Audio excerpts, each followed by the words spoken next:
अब देखते हैं हम लोग एक्सरसाइज 28 बी का 28th number question. 28th number question में हम लोगों से क्या कहा जा रहा है, find the equation of a plane which is at a distance of 3√3 units 3√3 units from the origin. मतलब आपको एक ऐसे प्लेन की इक्वेशन बतानी है जो कि 3√3 यूनिट्स के दूरी पे है ओरिजिन से। अच्छा, ओरिजिन से डिस्टेंस दे रखा है, और अगर ओरिजिन से अपन को डिस्टेंस दे रखा है तो अपन के दिमाग में कौन सा प्लेन का फॉर्मूला आता है? एक ही फॉर्मूला तो है भाई साहब, r vector dot n cap is equal to p, where p is distance of plane from origin, distance of plane from origin. ठीक है, और पी मेरे पास यहाँ पे कितना दे रखा है 3√3, यानी कि मेरे पास प्लेन की इक्वेशन क्या होगी, r vector dot n cap is equal to 3√3। अब मेरा पूरा फोकस होना चाहिए भाई साहब एन कैप निकालने पे। अच्छा, मेरे पास एन कैप कितना होता है? एन कैप मेरे पास होता है l i cap plus m j cap plus n k cap. Sir ऐसा कैसे लिख दिया सर आपने, ये तो मैंने पढ़ा ही नहीं है। अच्छा तुम देखो, अगर मैं तुमको बोलूं कि भैया मुझे एन वेक्टर बताओ, तो एन वेक्टर तुम लिखोगे A I cap plus B J cap plus C K cap, जहां पे A comma B comma C N vector का डायरेक्शन रेशियो है। ठीक है, तो अगर मैं एन कैप लिखना चाहूं तो एन कैप मैं कैसे लिख सकता हूं, n vector by magnitude of n vector. अच्छा, लेकिन एन वेक्टर का मैग्नीट्यूड क्या होगा, यहां कोने में लिखते हैं एन वेक्टर का मैग्नीट्यूड। एन वेक्टर का मैग्नीट्यूड होगा root over A square plus B square plus C square. तो ठीक है, अगर मैं इस साइड एन वेक्टर के मैग्नीट्यूड से डिवाइड कर रहा हूं तो इस साइड भी एन वेक्टर के मैग्नीट्यूड से डिवाइड करना होगा। लेकिन ओरिजिनली में एन वेक्टर का मैग्नीट्यूड है क्या, ये तो मैं अगर इससे डिवाइड करूं या फिर इससे डिवाइड करूं, बात तो बराबर ही है ना। तो इस साइड मैं करता हूं, इससे डिवाइड करता हूं, यानी कि अंडर रूट में A square plus B square plus C square, ऊपर क्या है A I cap plus B J cap plus C K cap. अब जरा इसको रीअरेंज करके लिखते हैं। अगर अपन रीअरेंज करके लिखें तो ये कितना हो जाएगा, A by under root of A square plus B square plus C square I cap plus B by under root of A square plus B square plus C square J cap plus C by A square plus B square plus C square K cap. अब देखना, क्या यही L है l i cap, ये क्या यही M है M j cap, और क्या यही एन है एन के कैप, क्योंकि मेरे पास एल क्या होता है a by under root of A square plus B square plus C square. तो इससे मेरे पास एन कैप आ जाता है l i cap plus m j cap plus n k cap. अब मेरे पास एन कैप हम लोगों को मिल चुका है। अब देखते हैं आगे क्या करना है। अब आगे क्वेश्चन पढ़ते हैं।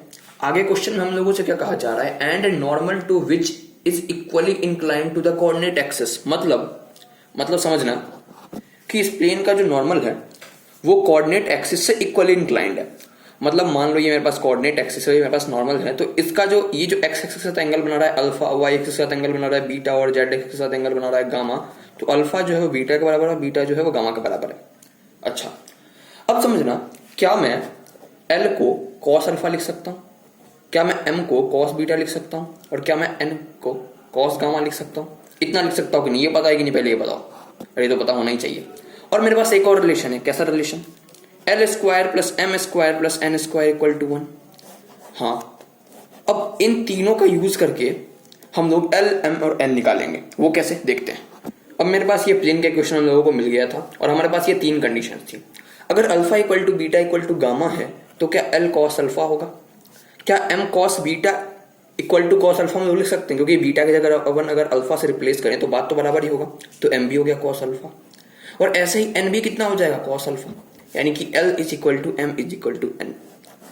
अब अगर मैं एम और एन की जगह एल सब्स्टिट्यूट करूं तो कोई दिक्कत नहीं। तो यहाँ पे कितना हो जाएगा, l square plus l square plus l square is equal to 1, यानी कि मेरे पास 3 l square is equal to 1, यानी कि l square is equal to 1/3, की एल इज इक्वल टू कितना हो जाएगा मेरे पास 1/√3, यानी कि मेरे पास l is equal to m is equal to n कितना हो जाएगा 1/√3। अब देखना आगे क्या करना है।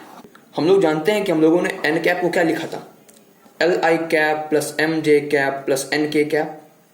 ठीक है, तो मेरे पास एन कैप कितना हो जाएगा, एल कितना है 1/√3 आई कैप, एम कितना है 1/√3 जे कैप, और एन भी 1/√3 है तो 1/√3 के कैप। अब बस एन कैप को यहाँ सब्स्टिट्यूट करते हैं, मेरे पास प्लेन की क्वेश्चन आ जाएगी। तो कैसे लिखेंगे, r vector dot 1/√3 i cap plus 1/√3 j cap plus 1/√3 k cap is equal to 3√3। अब मैं क्या कर रहा हूं, मैं √3 एलसीएम ले रहा हूं, तो नीचे √3 और यहाँ कितना हो जाएगा आई cap plus j cap plus k cap, और यहाँ पे कितना हो जाएगा मेरे पास 3√3, ये √3 है। हाँ, तो मेरे पास क्या हो जाएगा r vector dot i cap plus j cap plus k cap. अब मैं √3 को उस साइड ले जाता हूँ तो ये कितना हो जाएगा मेरे पास √3 इंटू √3 3, और 3 इंटू 3 हो जाएगा 9, यानी कि ये मेरे पास हो जाएगा final equation of a plane. ठीक है, लेकिन ये तो वेक्टर फॉर्म में है। अगर अपन को कार्टेशियन फॉर्म में लिखना होगा तो हम लोग आर वेक्टर को किससे रिप्लेस करेंगे? अपन रिप्लेस करेंगे आर वेक्टर को x i cap plus y j cap plus z k cap से। तो यहाँ रिप्लेस करते हैं x i cap plus y j cap plus z k cap dot i cap plus j cap plus k cap is equal to 9, यानी कि x plus y plus z is equal to 9। ये मेरे पास plane की equation हो जाएगी Cartesian form में, ठीक है।